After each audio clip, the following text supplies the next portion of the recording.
people have researched and said that patients can only retain about 10% of what their doctor tells them.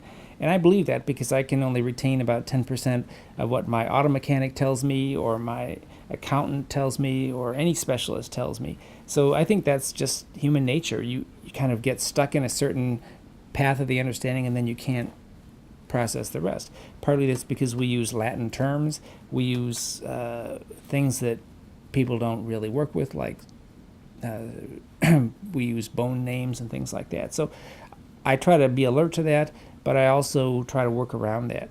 And the way to work around it is to, either break it down into chunks, maybe make a diagnosis and start the process of discussing surgery and then bring the patient back later, or bring another family member, like maybe moms at work or dads at work, bring them in so they can ask the questions.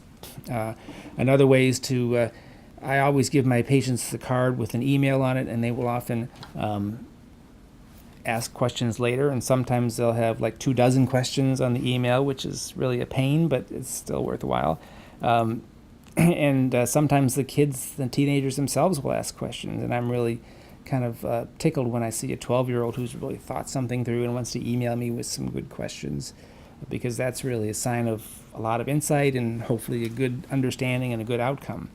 Another thing is to use a nurse practitioner. I have a wonderful nurse practitioner, Christy, who is great with helping to answer questions, and my office staff as well, and the colleagues that I work with, Doctors Dietz and Cameron and all the others kind of know how we work as well. So everybody can help to answer the questions. But I think it's absolutely true that you can get stuck trying to understand everything in one visit, and that can be a real barrier to making decisions. So you have to break it down into pieces. And I don't always ask people to make a decision about surgery right away. I just give them the facts and then let them decide, and then email or ask questions later.